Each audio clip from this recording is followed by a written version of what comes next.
All right, guys, welcome back. So rotation is here, obviously, and the meta is already starting to take shape. Now, in today's video, we're going over the current top 10 decks in Pokemon TCG Live based on early tournament results and high-level ranked performance post-rotation.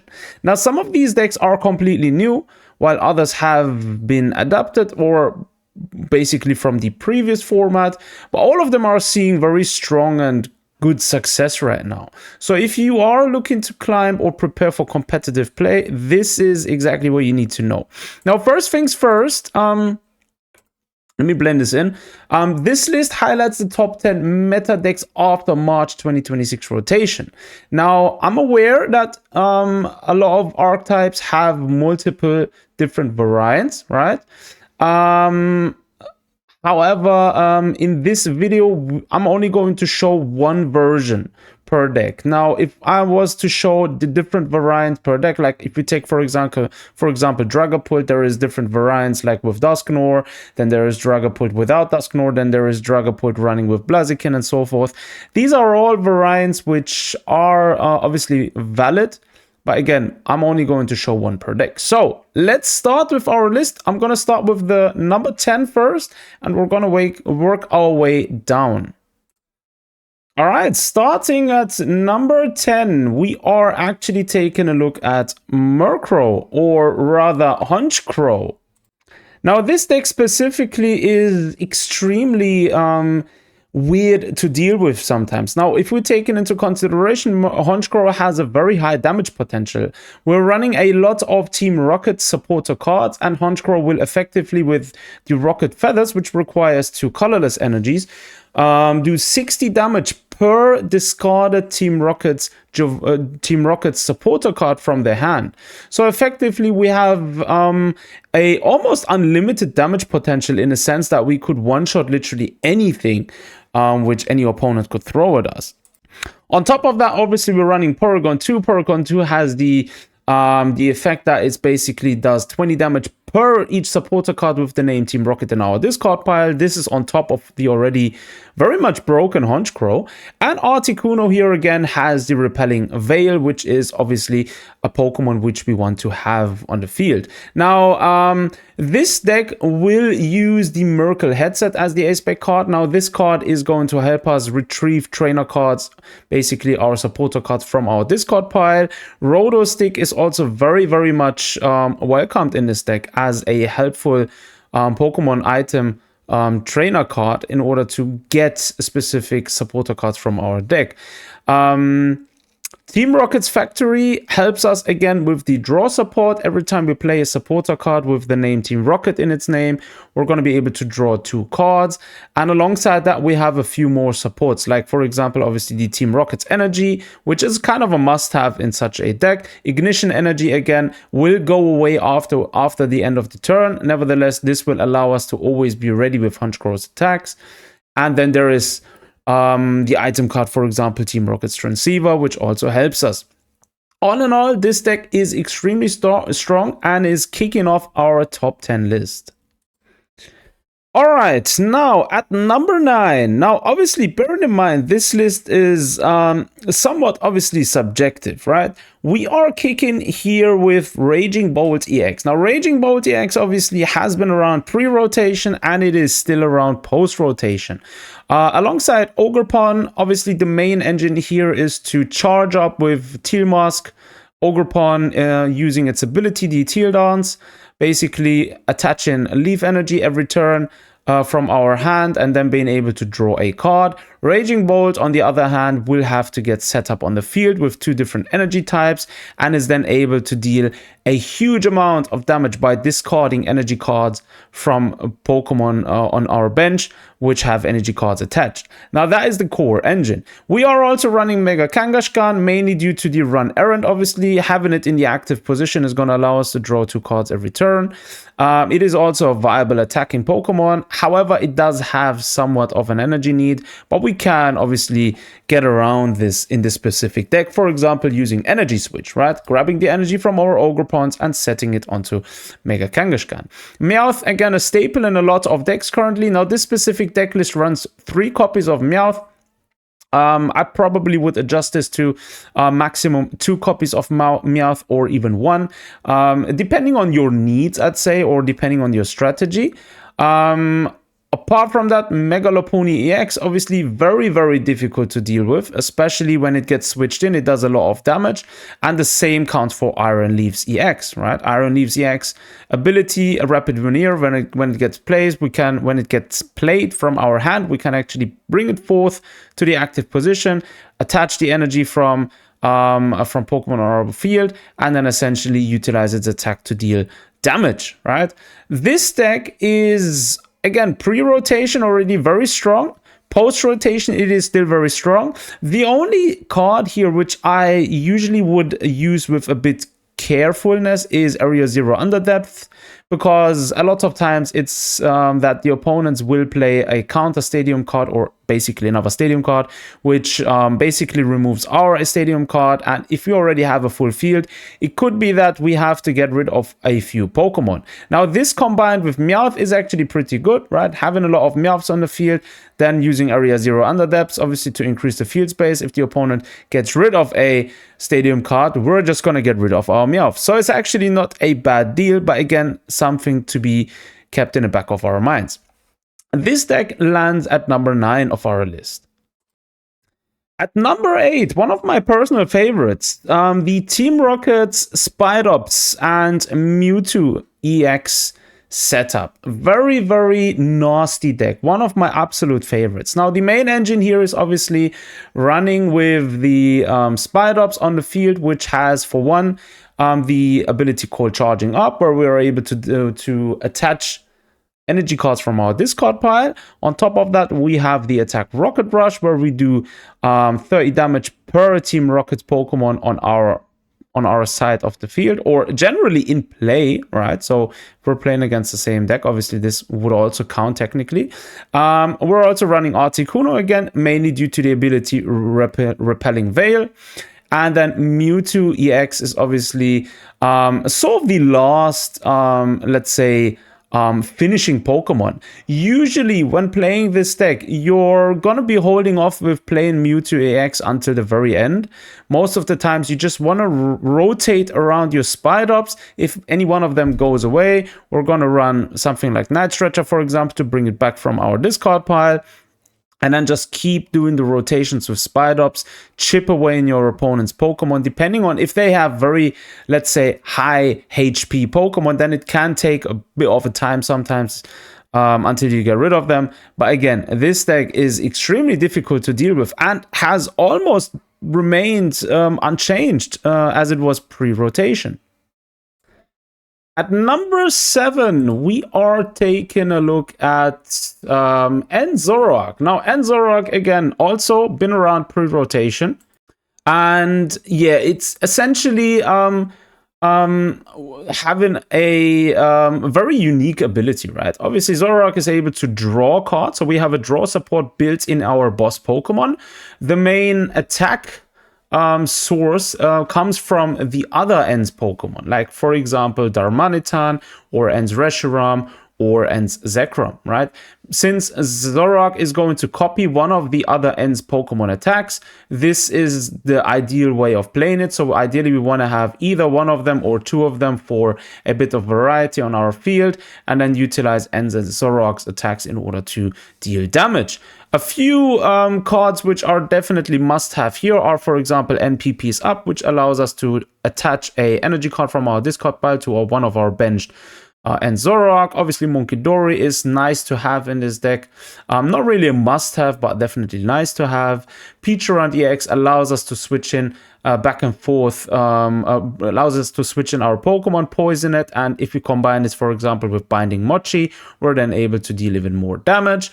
Ends Castle allows us for a lot of flexibility in order to switch our Ends Pokemon however we want to.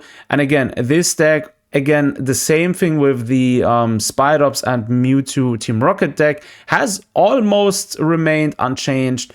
how it was pre-rotation. Obviously, a couple of support cards have been removed, but it remains in the meta as it was before. Right, at number 6, we are looking at Mega Froslass and Mega Starmie EX. Extremely fun deck to play. There is already a couple of variants of this deck as well, and a few different deck lists as well, where either you're playing a couple of more copies of Mega Froslass, like for example 2-2, right? So 2 Mega Froslass, 2 Mega Starmie, or like this specific deck list with just 1. Again, here the main engine is obviously we want to have the non-EX Froslass on the field in order to utilize the Freezing Shroud ability, inflict passive damage to every Pokemon with abilities, use Munkidori's Adrena Brain ability to move around those damage counters on ideally opponent's Pokemons. Mega Starmie EX again is also able to attack the bench, hence we're doing 120 damage on the active Pokemon, 50 damage on any possible benched up Pokemon of your opponent. Mega Froslass in itself has huge damage potential. The first attack, Resentful Refrain, does 50 damage per hand, per card in the hand of your opponent. So ideally setting this up and using this when at the right moment in order to deal the most amount of damage. Wally's Companion is one of those cards which comes extremely helpful here, since we can heal one of our Mega Pokemon EX, but have to take away their energy cards and return it to our hands in return, right? That is something we can definitely work with, because both of these Pokemon rely on the first attack mainly, and they only require 1 energy card. So yeah, this deck, again, extremely strong currently. Also running 1 copy of Meowth as a support, and Risky Ruins. Risky Ruins works ideal with this deck, since we want to have more damage counters on the field, so that Munkidori is able to disperse even more damage counters on the opponent. At number 5, no surprises, Alakazam and Dudunsparce has been around pre-rotation, is still around post-rotation, and it is extremely difficult still to deal with. The deck relies heavily on drawing cards. I mean, drawing cards is always good. Dudunsparce here has the ability Run Away Draw, which allows us to draw cards and return Dudunsparce and Dudunsparce back to our deck. That's one of those things. Then we have Alakazam with the draw ability Psychic Draw. Then we have Kadabra with the ability Psychic Draw. So we have a lot of draw support. Running here alongside, for example, Fanrotom for an early setup, a couple of safeguarding cards like Psyduck and Shaman, which prevent specific mechanics of specific Pokemon. Togekiss here is a nice addition, can be useful with Wonderkiss in order to increase the points which we can get from the opponent. And yeah, again, this deck also pre-rotation has been extremely strong. Post-rotation, it is still one of the best decks out there. Very consistent, very good. Again, it relies a lot on draw support. If the opponent plays, for example, an unfair stamp at the right moment, it could basically throw over our entire strategy. So that's something to be kept in mind when actually trying to play this deck. So anything like unfair stamp or even Judge's Call can be very difficult sometimes. Previously, it used to be Iono, but since Iono has rotated out, it is now those two. At number 4 on our list, it is none other than Chynthia'S Garchomp, probably my current top favorite, which I play a lot with. And I said it before rotation, Chynthia'S Garchomp will be rotation proof, and here it is. Chynthia'S Garchomp is still in the meta, in the top 3, currently winning tournaments left, right, and center.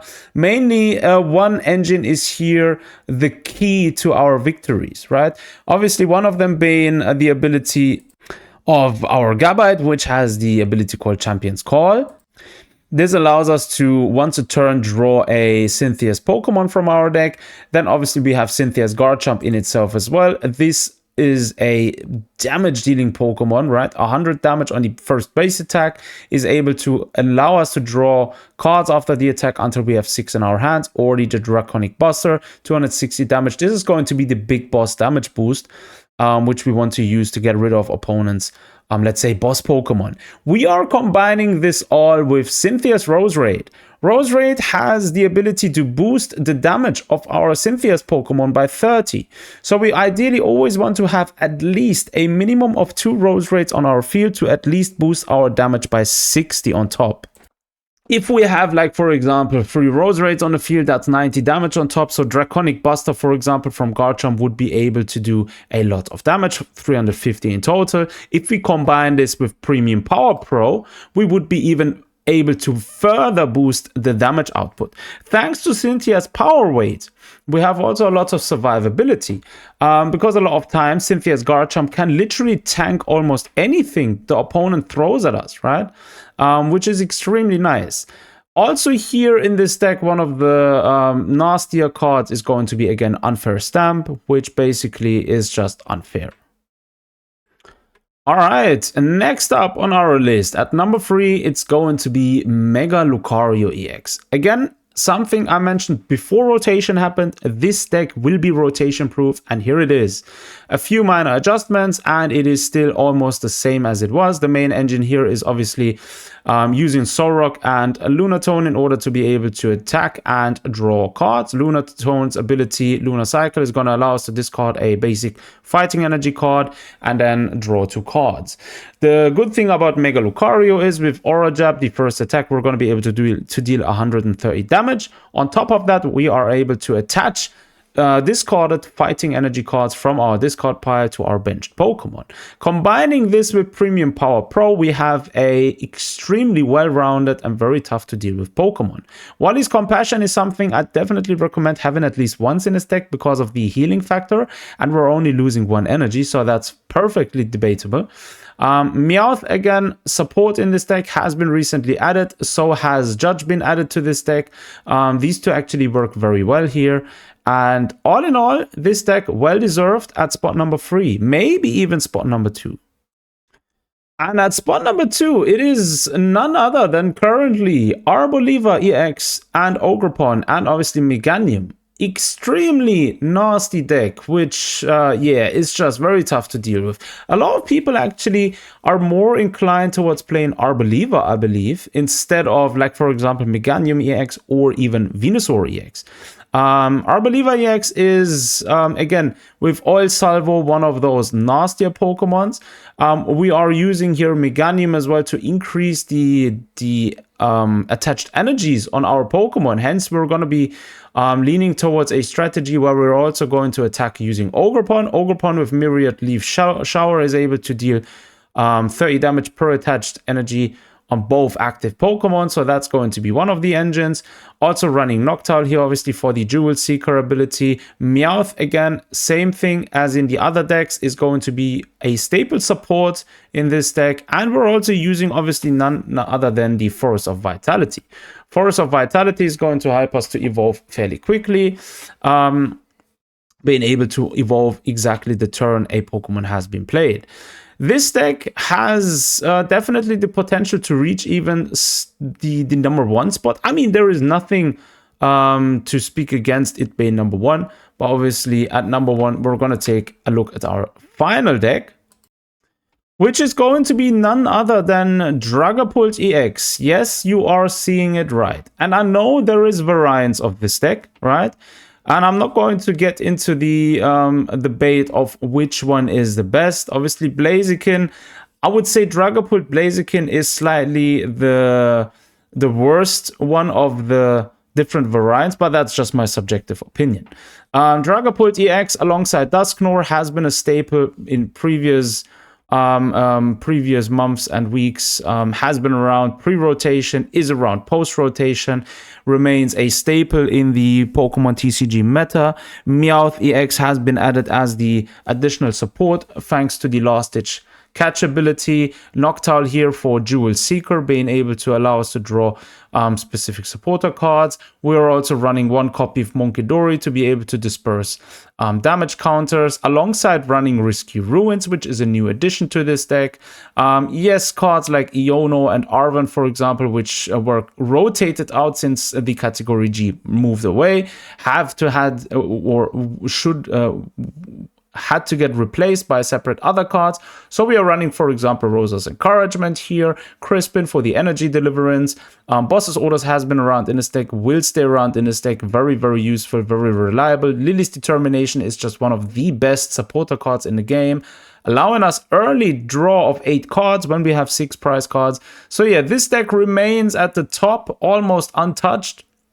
And I do hope anyone does me a favor and gets rid of it, because I can't stand seeing Dragapult EX anymore. But yeah, that's my top 10 list based on, again, tournament results and ladder results. Do let me know down below in the comment sections what you think about it. I am well aware that there is a lot of other decks which probably should be also part of this list. But again, we got to focus somewhere on the top 10. So this is the current top 10 post-rotation. As always, thanks for tuning in. Take care of yourselves. Until next time.